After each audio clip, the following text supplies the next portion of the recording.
Hello बच्चों, स्वागत है आपका कॉन्सेप्ट सिग्मा में। जैसा कि पिछला वीडियो में हमने आपको अध्याय 1 का सारे क्वेश्चन करवा दिया था पहले एक्सरसाइज का, लेकिन दूसरा एक्सरसाइज रह गया था जिसे हम आज कंप्लीट करेंगे। एक एक क्वेश्चन करके हम आगे बढ़ेंगे। तो पहला क्वेश्चन देखते हैं है क्या। पहला क्वेश्चन है, निम्न कथनों में से कौन से सत्य और कौन से असत्य है, कारण के साथ अपने उत्तर दीजिए। पहला, प्रत्येक अपरिमेय संख्या एक वास्तविक संख्या होती है। जैसे इंट्रोडक्शन में मैं बता चुका हूं, यदि आपने अभी तक वो वीडियो नहीं देखा हो तो आप जाके देख सकते हैं कि अपरिमेय संख्या क्या होता है और वास्तविक संख्या क्या होता है।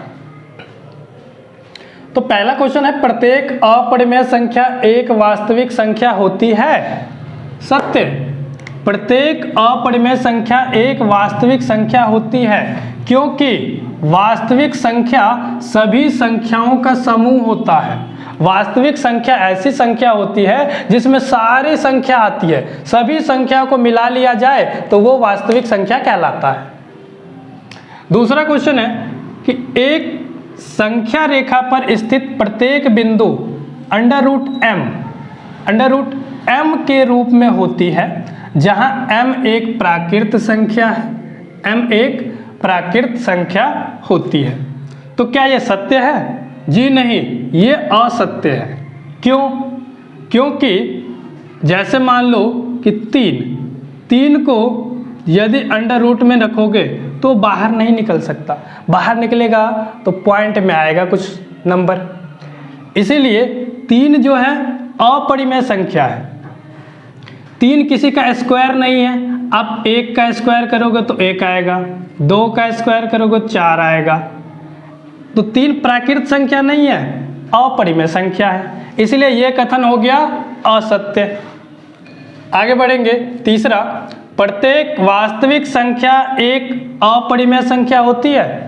प्रत्येक वास्तविक संख्या एक अपरिमेय संख्या होती है। जी नहीं, ये कथन भी असत्य है, क्योंकि वास्तविक संख्या में तो सारा संख्या आता है, लेकिन अपरिमेय संख्या रूट के अंदर हो सकता है, रूट के अंदर हो सकता है, या फिर कुछ इस तरीके से हो सकता है।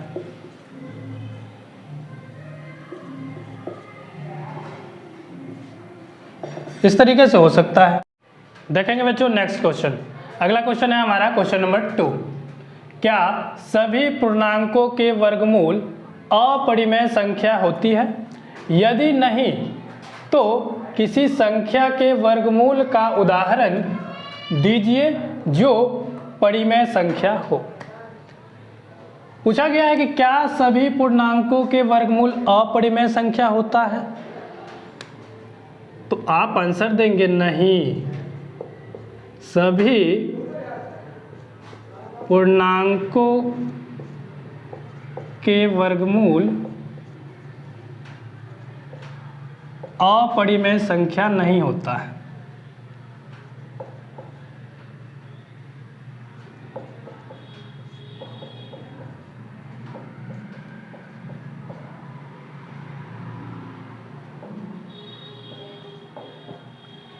क्यों?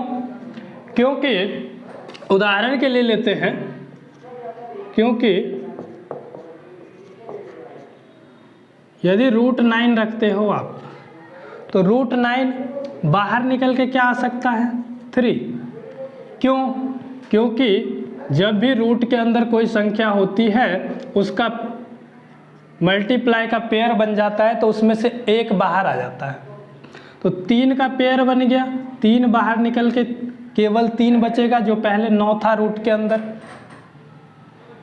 इस तरीके से और भी एग्जाम्पल हो सकते हैं। जैसे कि आप ले लो √16।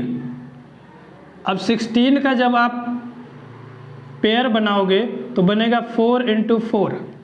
2 के पेयर में से एक संख्या बाहर हो जाती है रूट को हटाने के लिए, तो आंसर आएगा 4। और 4 क्या है? एक परिमेय संख्या है। क्यों? क्योंकि आप इसके नीचे 1 लगा सकते हो, इसके नीचे भी 1 लगा सकते हो। 3 भी एक परिमेय संख्या है और 4 भी एक परिमेय संख्या है। इसीलिए जो क्वेश्चन में कहा गया था कि क्या सभी पूर्णांकों का वर्गमूल कर देने से अपरिमेय संख्या आती है, तो जी नहीं, यह कथन गलत है। सभी पूर्णांकों का वर्गमूल करने से अपरिमेय संख्या नहीं आती है। तो बच्चों, नेक्स्ट क्वेश्चन करने से पहले आपको ये जानना होगा कि त्रिभुज क्या होता है। त्रिभुज को जाने बिना आप नेक्स्ट क्वेश्चन नहीं कर सकते, इसलिए पहले हम त्रिभुज को जान लेते हैं, फिर नेक्स्ट क्वेश्चन करेंगे। त्रिभुज के लिए हमें एक परिमेय पढ़ना पड़ेगा जिसका नाम है पाइथागोरस परिमेय। पाइथागोरस परिमेय क्या कहता है कि किसी समकोण त्रिभुज के आधार और लंब के वर्गों का योग उस त्रिभुज के कर्ण के वर्गों के बराबर, कर्ण के वर्ग के बराबर होता है। अब आपको कुछ नया नया शब्द सुनने को मिल रहा होगा, आधार, लंब, कर्ण, ये क्या होता है? तो इसको सबसे पहले समझ लेंगे। यदि कोई त्रिभुज है, त्रिभुज किसे कहेंगे? त्रिभुज किसे कहेंगे?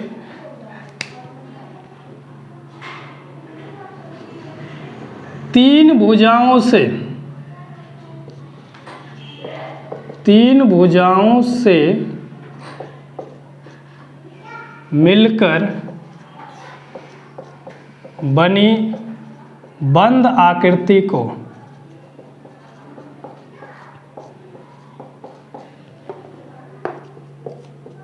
त्रिभुज कहते हैं। ये तो आप समझ गए कि त्रिभुज किसे कहते हैं। तीन भुजाओं से मिलकर बनी बंद आकृति को त्रिभुज कहते हैं। अब इधर देख लो, ये तीन भुजाएं हैं, ए से लेके बी तक पहली भुजाएं, बी से सी तक दूसरी भुजाएं और ए से सी तक तीसरी भुजाएं। जब तीन भुजाओं को आपस में मिला दिया जाए तो वो त्रिभुज बनेगा। लेकिन सवाल ये उठता है कि यहाँ कहा गया है समकोण त्रिभुज। अब समकोण त्रिभुज कैसा होगा? समकोण त्रिभुज, इसको जान लेते हैं।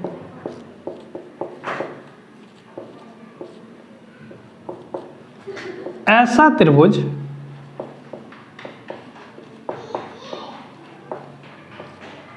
जिसका एक कोण 90 डिग्री का हो, 90 डिग्री का हो, उसे समकोण त्रिभुज कहते हैं।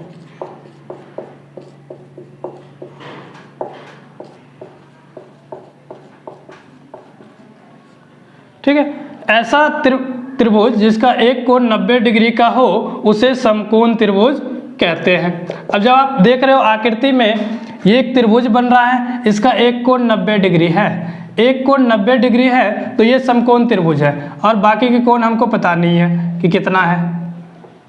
लेकिन जो भुजाएं हैं उसका क्या नाम है? तो 90 डिग्री के साथ जो दो भुजाएं जुड़ी हुई है उसमें से एक होगा आधार और दूसरा होगा लंब। 90 डिग्री के साथ जो दो भुजाएं जुड़ी हुई है उसमें से एक को कहेंगे हम आधार और दूसरी को कहेंगे लंब। और जो सबसे बड़ी भुजा होगा वो कहलाएगा कर्ण। जो सबसे बड़ी भुजा होगा वो कहलाएगा कर्ण। अब आ जाते हैं कि पाइथागोरस में कहना क्या था कि किसी समकोण त्रिभुज के आधार और लंब के वर्गों का योग उस त्रिभुज के कर्ण के वर्ग के बराबर होता है। यानी कि त्रिभुज के लंब का स्क्वायर, वर्ग का मतलब है स्क्वायर कर देना, प्लस आधार का स्क्वायर, आधार का वर्ग बराबर होता है कर्ण का वर्ग। इसी को यदि उल्टा करके लिखा जाए तो ऐसा बनेगा, कर्ण का स्क्वायर बराबर होगा लंब का स्क्वायर प्लस आधार का स्क्वायर। अब देखो सब में स्क्वायर लगा हुआ है, किसी भी एक में स्क्वायर हटेंगे तो दूसरे में रूट लग जाएगा। यदि हम कर्ण में से स्क्वायर हटा लेते हैं, क्योंकि हमें केवल त्रिभुज की भुजा की जरूरत पड़ेगी तो स्क्वायर हटाना पड़ेगा।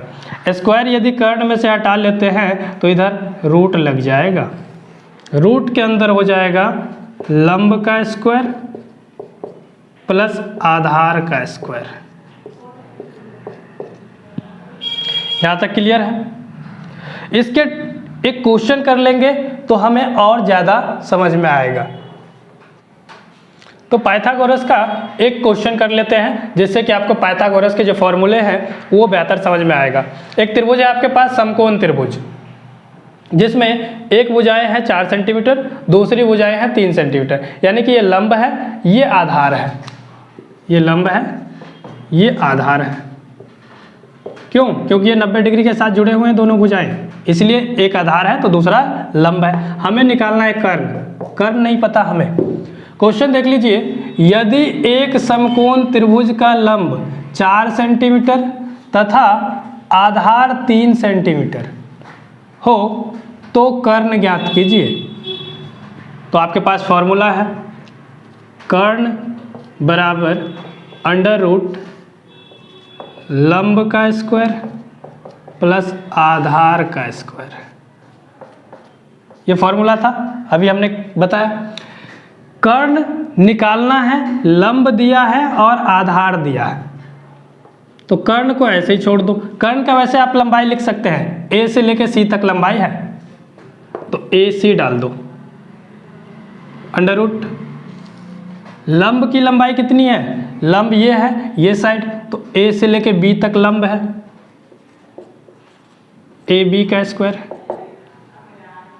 आधार की लंबाई कितनी है, बी से सी तक, तो बी सी का स्क्वायर।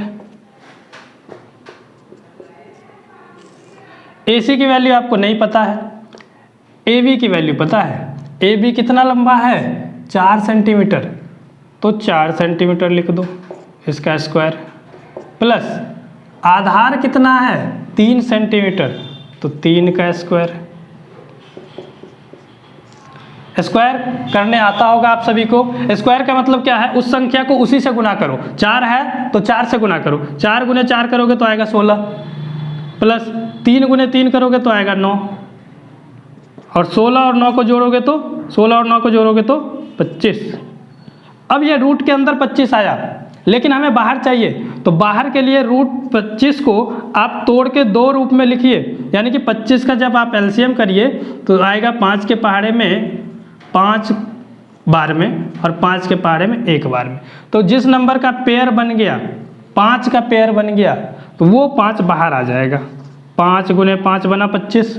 अब इसमें से आप 1 5 लिख लीजिए, 5 सेंटीमीटर कर्ण की लंबाई आ गई। कर्ण कितना हो गया, 5 सेंटीमीटर। तो बच्चों नेक्स्ट क्वेश्चन देखेंगे। आपका जो तीसरा क्वेश्चन है उसमें कहा गया है, दिखाइए कि संख्या रेखा पर रूट 5 को किस प्रकार निरूपित किया जा सकता है। संख्या रेखा पर रूट 5 को किस प्रकार निरूपित किया जाता है। आप जानते हैं कि रूट 5 जो है वो एक अपरिमेय संख्या है। रूट 5 एक अपरिमेय संख्या है।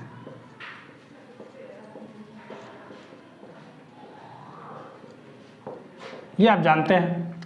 अब इसको कहा गया है कि संख्या रेखा पे दिखाइए, लेकिन हमारे पास जो संख्या रेखा है उस पे परिमेय संख्या है, जैसे कि 0 1 2 3 4, माइनस में 1 -2 -3 -4। इसी संख्या रेखा पे हमें रूट 5 को दिखाना है जो कि अपरिमेय संख्या है। तो कैसे दिखाएंगे, तो सबसे पहले चेक करेंगे कि रूट 5 को जब हम रूट से बाहर निकालेंगे तो कितना आएगा। रूट 5 को जब रूट से बाहर निकालोगे तो ये किसी का परफेक्ट स्क्वायर तो है नहीं। यदि 2 को स्क्वायर करोगे तो आएगा 4, और 3 का स्क्वायर करोगे तो आएगा 9। लेकिन 4 से बड़ा है और 9 से छोटा है 5। 4 से बड़ा दिख रहा है आपको और 9 से छोटा दिख रहा है। तो इसका मतलब ये है कि यदि 2 का स्क्वायर करने पे 4 आता है और 3 का स्क्वायर करने पे 9 आता है, तो मतलब ये है कि 2 और 3 के बीच में आएगा कहीं पे 5। 2 और 3 के बीच में √5 आएगा, लेकिन कहाँ आएगा यही हमें दिखाना है। तो सबसे पहले 0 से लेके 2 तक की यूनिट ले लेंगे, यहाँ से 1 और 2। तो लेंथ जो है 0 से 2 और ऊपर हम एक लेंथ अपनी मर्जी से मान लेंगे। इसका यूनिट कितना होगा 0 से 1 तक। आप चाहे तो स्केल से नाप के कर सकते हैं। और 0 से इसको मिला देंगे ऊपर वाले लेंथ को। अब ये ट्रायंगल बन रहा है। कैसा ट्रायंगल बन रहा है? अभी हमने आपको बताया कि जब सीधी लाइन होगी दो तो 90 डिग्री का एंगल बनेगा। 90 डिग्री का एंगल बनेगा तो समकोण त्रिभुज कहलाएगा। किसी भी त्रिभुज के एक कोण 90 डिग्री हो जाता है तो समकोण त्रिभुज कहते हैं उसको। इसका नाम दे दो A, B, C। ये एक त्रिभुज हो गया। अब त्रिभुज में 3 साइड होती है, आपको मैं बता चुका हूँ कि एक होता है लंब, एक होता है कर्ण, और ये हो जाएगा आधार क्योंकि 90 डिग्री के साथ जुड़ा है, तो ये हो जाएगा आधार, और ये हो जाएगा कर्ण क्योंकि सबसे लंबी भुजाएं होती है कर्ण।